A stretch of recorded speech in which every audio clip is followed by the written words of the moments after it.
I love Harry Potter. I love it so much that sometimes I forget that actually I hate it. In reality, all my positive childhood memories of the books, the movies, the video games, the Lego sets are tied up with the first 2 installments. The Lego sets for Philosopher's Stone and Chamber of Secrets were awesome. They were affordable but intricate, and you could combine them together to make your own Hogwarts castle, and you best believe I got every single set to make that castle. But then by the 3rd one they abandoned this modular feature and there were fewer sets, and Goblet of Fire hardly got any sets at all. Obviously Chamber of Secrets was the best video game, and then for PlayStation 2 they went back and made the first one in a similar style, but the 3rd game was noticeably worse. Like, they randomly made the castle bigger but just by adding extra hallways that went nowhere. Like, they've made the castle unnecessarily bigger, but they've not added anything to it. It's not like bigger in a more interesting way, it's just bigger, meaning that it irritatingly takes you longer to get around. Look, see,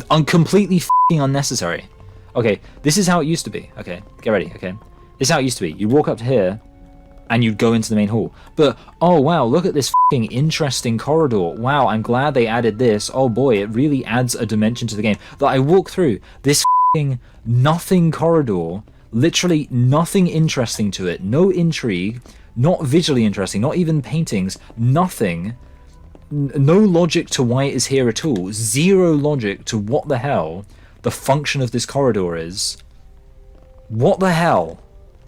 The most bullshit game design in the world. The 4th game is considered bad by everyone, so I've never even played it. When I think of the film series, I think of the first 2 films. They make me want to be a child and have children of my own so I can introduce them to this magical world. And then my enthusiasm is brought down by remembering how little interest I can sustain in the later installments. This is what I want to fix, because the first 2 films on their own aren't a complete story. What I want to do here is complete that story as I would have liked to see it. I agonize about how much of this video to spend justifying my assessment of the series. Obviously what I want to do is explain how I do things differently and make my issues clear as I go, but maybe it's a bit premature to start fixing a franchise when I haven't even explained any of the problems, so I'll do that briefly. This right here is my greatest creation, a 5x6 grid upon which I have divided all the Harry Potter films up into individual chapters represented with these still images. I was going to do videos, but this is the most expensive laptop I have ever owned, and even still it can't handle displaying up to 30 videos playing simultaneously without crashing. What a waste of money. Now I could dedicate a whole video just to explaining why the first 2 films are so perfect. If the old saying is true that a designer knows he has achieved perfection not when there is nothing left to add, but when there is nothing left to take away, then these 2 films are absolutely perfect. There's something so convicting about how purposefully every single scene is placed exactly where it needs to be to advance the story the perfect amount. None of these scenes can be removed or moved around without negatively impacting the story. This dramatically contrasts with the later films. It's not just that each scene is entertaining in its own right, but that every scene is always doing multiple things at once. Take for example this early scene where they go to the zoo. Obviously it tells us plenty about the characters here, that Dudley is brutish and ignorant, but also that Harry is kind and understanding. It shows us what magic is and also how magic when uncontrolled can be used as an instrument for revenge. And of course this also sets up Vernon being resistant to magic in advance of Harry receiving a letter from Hogwarts. There's no such thing as magic. And even while all these scenes have their own purpose, they also come together to introduce the main focus of the film, the Philosopher's Stone. Of the Sorcerer's Stone. What? The details of this plot transpire through the characters being active protagonists who find out information for themselves. Through this investigation, the narrative is able to dole out information in a completely organic way and naturally build to the climax. All these points apply to Chamber of Secrets too, and I could and probably will at some point elaborate on that, but the dueling scene warrants special attention. Again, this establishes important character traits about Snape and Lockhart and Malfoy and Harry. It's important within the wider context of showing how the school responds to the threat of the chamber opening. But it's also where we discover that there is some significance to Harry being a Parselmouth. I listed off the things achieved by the zoo scene, but I didn't mention the very important setup here, that Harry can talk to snakes, because of course at the time this isn't obvious as a setup, but rather can just be taken as an example of Harry being magical. It isn't until this moment that we find out Harry being able to talk to snakes carries with it all sorts of implications for what has happened in the film so far and what will happen going forward. It's so refreshing considering how many pieces of media broadcast their mysteries up front and make a big deal out of them, even with no intention to deliver on these mysteries, to see instead a story that actually surprises you, not only with a revelation, but with the fact there was anything to be revealed in the first place. I do have some slight problems with this story though. Firstly, I think the final moment of Harry and Ron working everything out is a bit rushed and dispassionate, and secondly, I think Harry talking to a younger Lord Voldemort through the diary is such a brilliant idea that I wish they had at least one more scene of it. The issue, of course, is that these two changes would require making this long film even longer, or else cutting something from it, and as such running into the aforementioned issue that these films are so well constructed that there isn't much that can be cut without leaving conspicuous holes in the story. The third film is when we start to see major issues. The Time Turner brings with it all sorts of plot holes, and the Dementors are a pretty stupid threat considering they're supposed to be protecting the school and they nearly kill a student right away. But the issue at the beating heart of this story is that the characters are no longer active. I've already gushed over how in the first two films the characters are constantly making efforts to find out more about things and solve problems. This film has a whole lot more of the characters just doing nothing while the plot happens to them, or literally drags them off. Fortunately, this film has a good 20 minutes to play around with because it's shorter than the other two films, so there's an opportunity to add some substance here. After this we get the Goblet of Fire, which I've strongly disliked for a while, mostly because it's a giant waste of time. I don't care about this tournament, and it's stupid Harry is expected to compete. Also, the big twist at the end doesn't make any sense at all.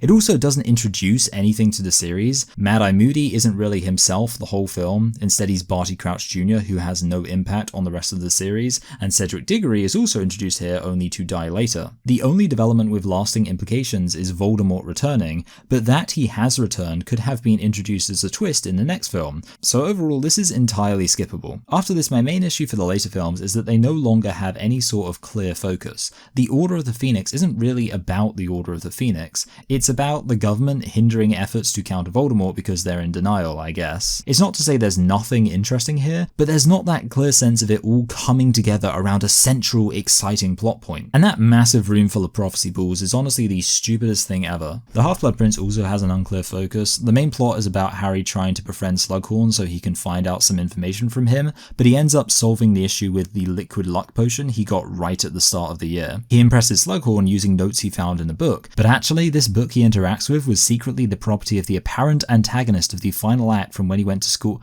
Wait a minute, we've already done this. And do you really want me to make this comparison? Because it's not a favourable one. When Snape delivers this big revelation at the end, yes, I'm the Half-Blood Prince.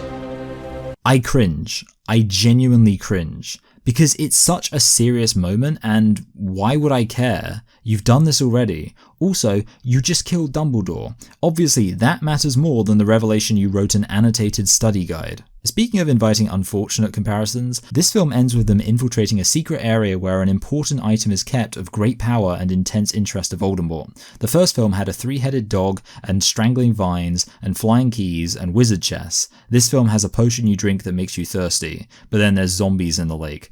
Quite the downgrade. This would be a good moment to acknowledge that I don't remember the books very well. I've been talking about the series dropping off in quality, but I don't know if that's true of the books. I bring this up here because apparently this film departs quite heavily from the books. I was considering reading them, but I'm not bringing in enough views right now to justify reading 3,000 pages. Let's wrap up with the Deathly Hallows. Has anyone noticed this is just a protracted fetch quest? Isn't that exactly what everybody complained about with Star Wars Episode 9? It's not really great storytelling for every major plot beat to just be, okay, now find this. Because now there's another damn thing we've got to find. It takes them the entire first half just to destroy one Horcrux, the same Horcrux that was the focus of the final act of the Half-Blood Prince. They don't even retrieve these Horcruxes in an interesting way. The 2 times they have to enter a secure location, they just use Polyjuice Potion, which you'd think surely there'd be some kind of defense against at a bank. Again, I'm fine with ignoring logic in the interest of fun magical concepts, but this is just lazy writing. By the way, one time the Polyjuice Potion doesn't work, so Harry ends up using the Imperious Curse, which is one of the unforgivable curses. Unforgivable, and he just casually uses it. What's even the point in the Horcruxes? things. The 3 of them they expend considerable effort to attain are all random objects. Why do we need 7 of these MacGuffins when most of them aren't even interesting in their own right? What's the point in this? Especially considering the story isn't even called Harry Potter and the Boring Horcruxes, it's called Harry Potter and the Deathly Hallows, so that's another random set of objects. A powerful wand, a stone that brings people back to life, and a cloak of invisibility. And again, this all feels arbitrary. There's nothing satisfying or consistent about the way these 3 Hallows are incorporated into the story. You have the cloak, which has just been treated as a fun gadget from day one, then you have the Resurrection Stone, which feels derivative of the Philosopher's Stone, and is just used as a one-off way for Harry to survive an encounter with Voldemort, and then you have the Elder Wand, which is the only real focus for the conflict. There's just nothing about the Horcruxes or the Deathly Hallows that makes me think, wow, what an interesting way to incorporate some deep world building into a sophisticated and satisfying conclusion. So that's my beef. I hope this brief overview was worth your time, because now we're going to get into what truly matters to me, fixing it. Some broader changes before getting to specific films. I could complain about the world building a lot, but I'll save most of that for the Fantastic Beasts rewrite video. For now, I'll limit myself to 2 main thoughts. Firstly, Slytherin. Obviously, I think it's complete nonsense that there's an entire house full of evil people. You can try to wrap it up however you like, but the fact of the matter is, there's a scene in this series where a load of children are sent to a dungeon based on a category they were forced into when they were 11, and everyone cheers. So I'm going to slightly rework the Harry Potter houses to make Slytherin a lot less evil, and mostly that means reworking how houses are sorted. Have you ever heard of the Myers-Briggs personality test? I've often thought that tracks reasonably well with the Hogwarts houses. Quick overview for those who don't know. It basically defines people's personalities by 4 binaries: introverted or extroverted, intuitive or sensing, thinking or feeling, and perceiving or judging. So if I say that each of the houses would be defined by one of these binaries, can you see where I'm going here? Slytherin should obviously be defined as judging, basically having a strong sense of how things should be that often overrides the ability to just perceive how things are. I'd bet my bottom dollar that describes a good proportion of canonical Slytherins and anybody who's ever identified as Slytherin. And this works because Jays aren't necessarily evil, you can actually be quite heroic and have a strong sense of how things should be. Obviously Ravenclaws are thinking, don't need to explain that too much. Next it gets a little bit awkward, but I'd probably say that Gryffindors are intuitive. Intuition in this context means the tendency to form a broad idea and then trust that you'll work things out as you go along. And if that doesn't describe the exploits of our 3 Gryffindor protagonists, I don't know what does. And then this leaves Hufflepuff, the Forgotten House, as introverted. I'm mostly basing this on them being the house that often gets ignored, which makes sense if they prefer to keep to themselves. Obviously somebody can be a combination of these, in that case it would just come down to what personality sticks out the most. So that's change 1. Now to introduce the second overarching change, I need to return back to dunking on the Goblet of Fire. See, one rant about the Goblet of Fire I've never heard from anybody else is how little sense the Quidditch World Cup makes, considering there isn't even one school per country. In Harry Potter, we know that there are Irish students who attend Hogwarts, and we also know Ireland competes as its own team in the World Cup.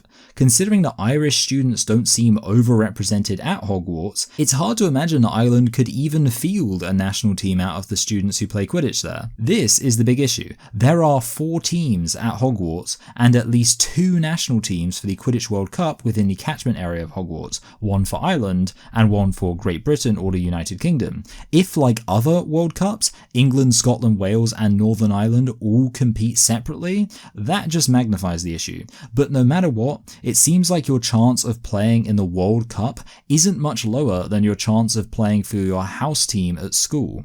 Harry talks about what he wants to do when he's older as if he isn't one of the only 4 British seekers of his generation. He's going to have the Quidditch national team begging him to join. But all of this extends from one reality. Hogwarts is the one school for the British Isles, and it is pretty small. Pretty much everything we see suggests each year group is comprised of at most 100 students. The number of first years we see enter Gryffindor Common Room in the first film looks like about a dozen. The whole year group appears to take classes together, and the classes aren't that big. The most I could estimate is that perhaps there's 2 distinct cohorts in each year group of maybe 40 students each, and it just so happens that everybody important all ends up on the one side of that draw. This would mean 80 students per year at most. That's 80 wizards graduating to adult life each year. So, here's a question.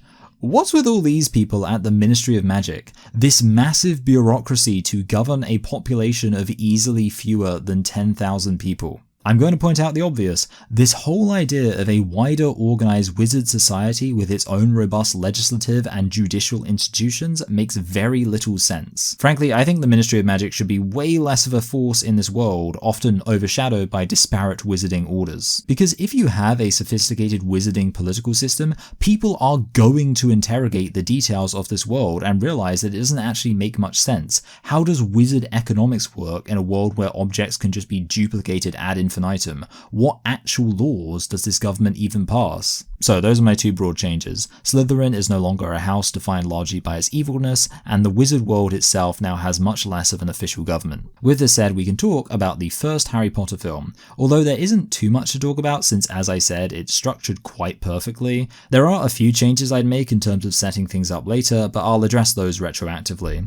The only point to address here in itself is the way that Quirrell dies. It doesn't really make much sense. Harry, having been loved by his mother, makes touching him lethal to Quirrell, but why do we not see this happen at any other point? The film definitely doesn't explain this. Fortunately, I'd fix it just by saying that Voldemort's hatred killed Quirrell. Voldemort hated Harry, and as Quirrell attacks, Voldemort's hatred burns so hot that it destroys Quirrell, and it turns out carrying a Dark Lord around on your head is not a good idea. Similar to this, I don't really like the idea that Voldemort's spell rebounded initially because Lily sacrificed her life for Harry. Surely a mother sacrificing her life for a child isn't such a remarkable degree of love. I'd imagine that amount of love is pretty typical, so it seems a bit weird that a powerful wizard can be destroyed by it. Honestly, I'd lean into the idea that Harry is similar to Voldemort, except rather than it being because of Voldemort's efforts to kill him, it would be prior to it. The reason his spell rebounded is because subconsciously he saw something of himself in Harry, and therefore his subconscious sabotaged his own spell and caused it to rebound. I also would honestly be fine with leaving the question of why Harry survived completely unexplained. It's just some inexplicable miraculous occurrence, providential even. But let's move on to the Chamber of Secrets, where I have only the two already mentioned issues that I would like to add some extra scenes. Of course, the real issue here is what on earth to cut. As I've already said, these scenes not only have a clear, inextricable purpose within this story, but usually multiple valuable purposes. After much deliberation, the only scene I could bring myself to cut would be the whole incident at Knockturn Alley. All it really adds is a bit of spooky intrigue and the slightest hint that Hagrid is being a bit suspicious as set up for later where he's considered as a potential villain. But neither of these things are exactly essential, so I think it's possible to remove it. In fact, it's not hard to make this cut yourself. There's only one place we're going to get all of this. Diagon Alley.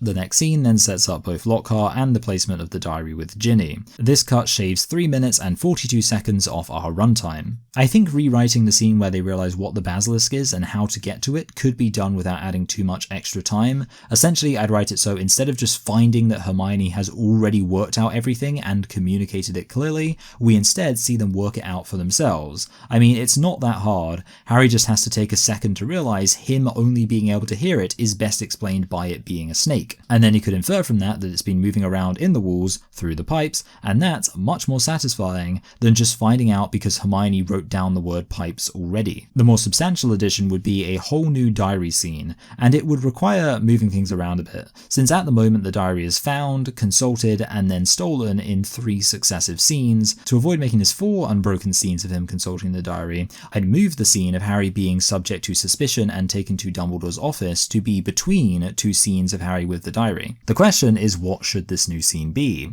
Well, obviously the scene we get would have to be divided up, since clearly the suspicion of Hagrid should come from the second scene, but the introduction should be in the first scene. To maintain the audio-visual flashback element, I think it makes sense that in the first scene, Tom agrees to show Harry something about the chamber, but then he ends up being interrupted. An extra level of intrigue I'd add is that Riddle would tell Harry that he's going to show him how he died. The first scene would show Riddle consulting with Dumbledore such that we would find out how similar Riddle and Harry are, both orphans more at home in Hogwarts than at home. Riddle expresses concern of somebody dying and that it would mean the school has to shut down. We then see a body being taken out of the school, before Harry is snapped out of the vision by Ron distracting him. The next time Harry consults the diary, he'd begin by asking how they got the attacks to stop, and then Riddle would show himself confronting Hagrid about Aragog. The way I imagine it, it would be ambiguous as to whether this was before or after we saw the body in the morgue, implying that maybe Riddle was the one who died after he confronted Hagrid. I like this because it makes more sense why Riddle would be important. The current film admittedly makes it quite obvious that Riddle is bad news, because why else would he be introduced?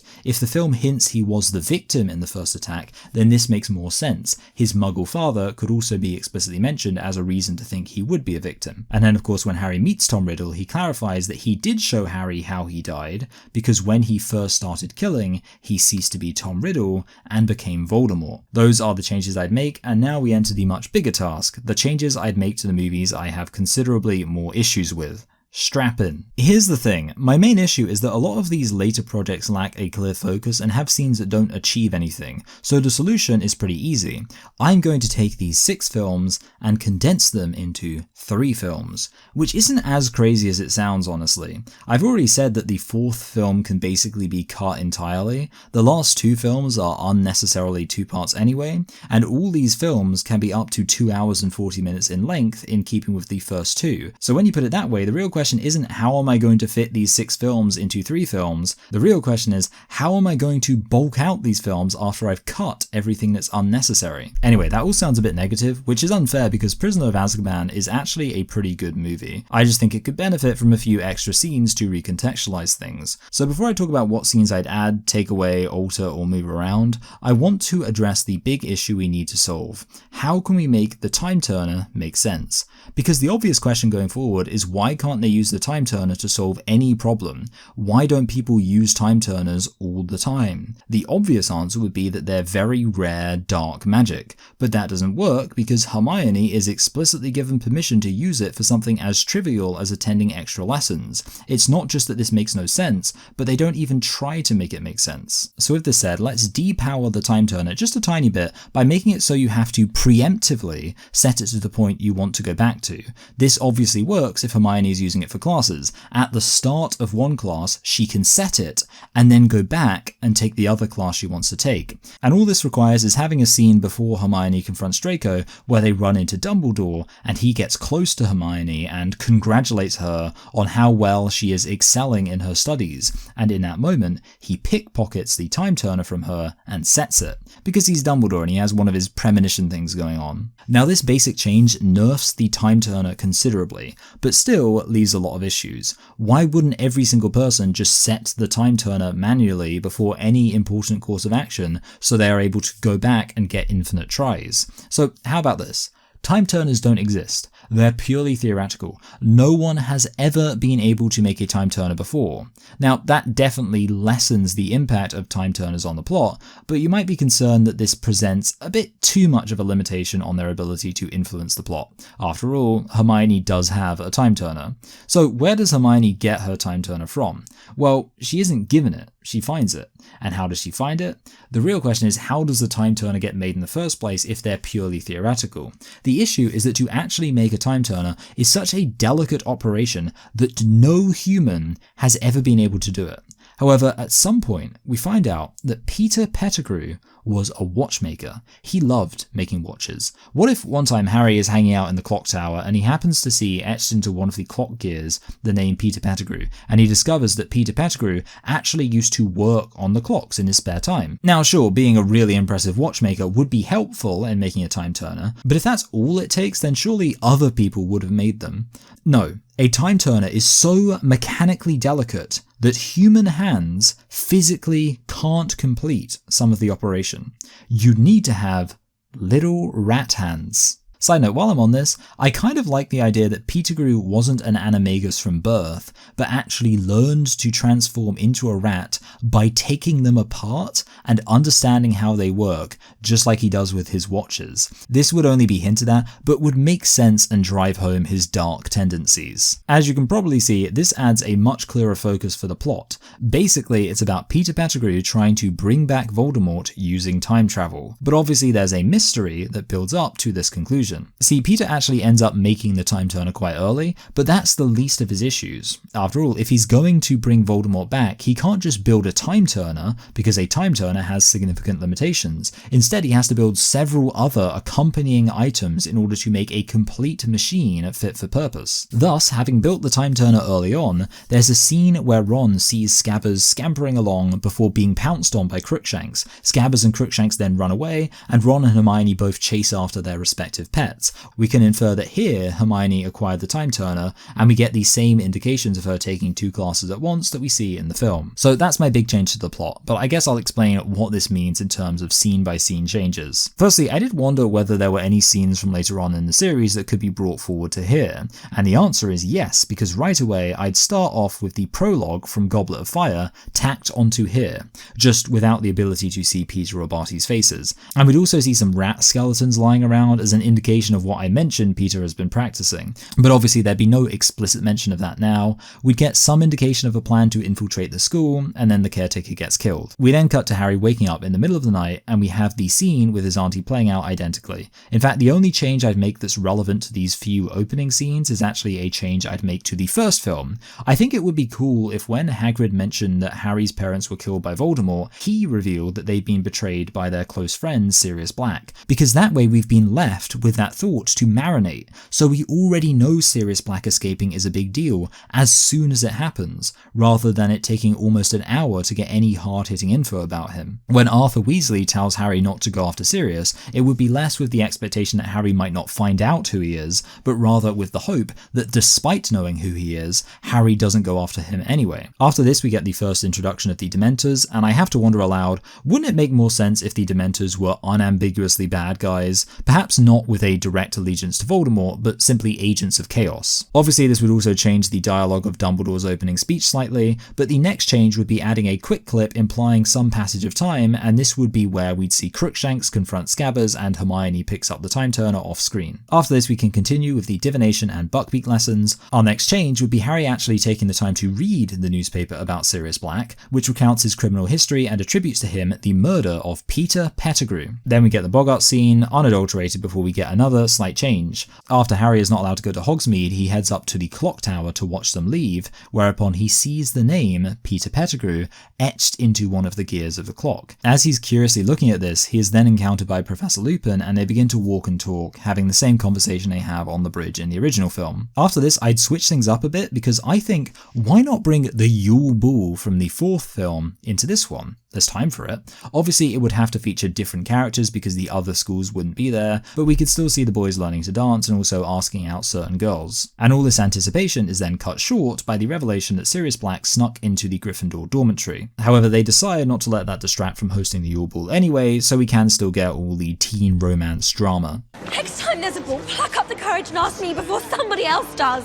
Now we're really switching it up, because next I jump straight ahead to Harry entering Hogsmeade using the Marauder's map. Obviously, when Harry eavesdrops on the discussion about Sirius Black, they can introduce new information because we already know everything they reveal here, although they might as well reinforce the idea that Sirius murdered Pettigrew because Pettigrew knew where Harry's parents were hiding. But the real revelation here would be somebody expressing particular concern that Sirius Black is planning to use time travel to bring Voldemort's form back to life from the past into the present. They'd obviously discuss how this is impossible and it's magic nobody has been able to achieve, but they'd say this is the intelligence they've gathered. Now we circle back to the werewolf lesson. However, to bury the lead a bit, it now wouldn't be entirely a werewolf lesson, since while we get some basic info about an animagus in contrast to a werewolf, Harry would also out of turn ask about time travel. To this, Snape would be quite dismissive, but explain some of what would be necessary to even theoretically travel between time periods, concluding it would be impossible. One thing he mentions is the need to create some kind of ethereal portal to actually travel through time. And of course, this sets us up for the next scene where Harry is playing Quidditch and is set upon by Dementors.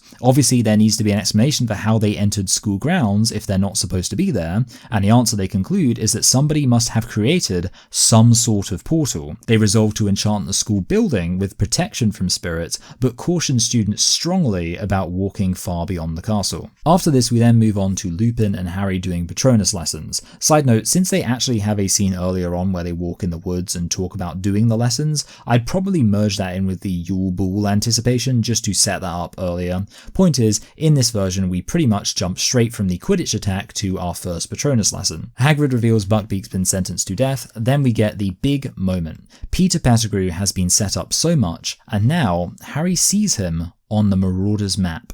However, this time, instead of his investigation not leading to anything, he follows Pettigrew to the Divination Tower. The same thing happens with Pettigrew scampering away and going right past him, but Harry finds himself in the tower and he's able to tell that some mystical orb has been fiddled with. Curiously, he touches it and he's able to see a vision. The vision is of Sirius Black talking to Peter Pettigrew, who, side note, I would have Pettigrew be played by David Tennant, because I don't really like the way every villain in Harry Potter has to be ugly, and it would make the idea that Pettigrew might be a good guy a little more believable. In this flashback, we see a conversation between an adult Sirius Black and Pettigrew, talking in Peter's watchmaking workshop. Peter is telling Sirius that they could go back and fix things, they could make everything how it was supposed to be. He thinks he would be able to build a time machine. He says to Sirius Black, James and Lily don't have to die. At this, we see Sirius Black point his wand at Pettigrew, a spell emanates from the wand, and the vision ends. So in reality, this is Peter expressing support for Voldemort and saying that he could go back in time and stop the Wizarding War from happening in the first place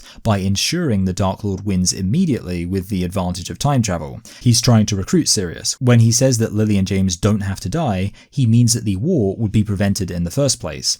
Sirius doesn't say anything because he is so overcome with rage at the knowledge that Peter not only betrayed his friends, but is now planning on going back in time to ensure Voldemort wins the war, that he attempts to kill Pettigrew without saying a word. In case the timelines are a bit unclear, the implication is that Black confronts Pettigrew shortly after Lily and James are killed, but the two events are so close together that people just assume the events happen the other way round. But to Harry, this gives the appearance that Peter wanted to save Lily and James's life using time travel, but Black killed him, and now Black is planning to use time travel himself to bring Voldemort back. And wow, all that without even having to resort to the ambiguous pronoun game. I understand. Let's kill him. No! After this, he of course gets caught by Snape and reprimanded by Lupin. In case you're curious about the logic of the orb, I'm imagining that the orb has some potential purpose in Peter's time machine, but it's also very volatile when touched and leaves a trace of memories. Peter touched it, presumably thinking about his quest to bring Voldemort back, so when Harry shows up, Peter runs away and he's left seeing only a glimpse of Peter's memory of him formulating this plan. And then we proceed to the second divination lesson, except this time Harry is talking to Ron and Hermione quietly, explaining what happened.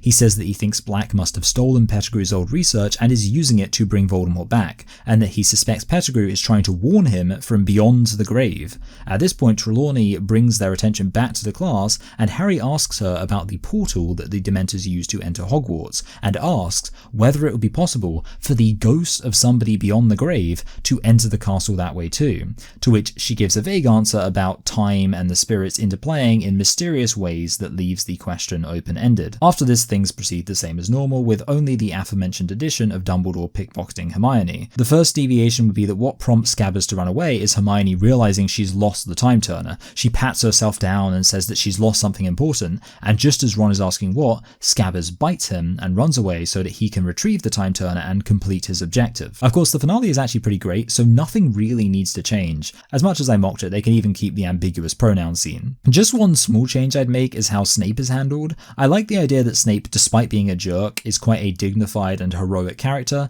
and as such I don't like the way he just gets taken out by a 13-year-old student, especially since Harry does have every reason to trust Snape at this point. So instead, I think I'd write it so that Sirius is actually explaining things, and when it becomes clear that Pettigrew is about to be exposed, he actually turns back into a human, attempts to kill Sirius, and Snape deflects it at the cost of being injured, or something like that, basically just so that he doesn't get KO'd by a 13-year-old. After this, everything else is great. I have absolutely no notes. Right at the end, I'd maybe add an extra line about how Pettigrew probably hid all the various parts of his contraption around the school, so it's unlikely anyone will find all the disparate mechanisms of his time machine. Also, Hermione, when being attacked by the werewolf, had the time turner ripped from her hands and it would end up lost as a result. Basically just wrap up all the time travel loose ends quite neatly. And that's it. That's The Prisoner of Azkaban, slightly reworked to have a much bigger singular focus on the mystery of Pettigrew's identity, Black's motivations, and the goal of bringing Voldemort back to full power through time travel.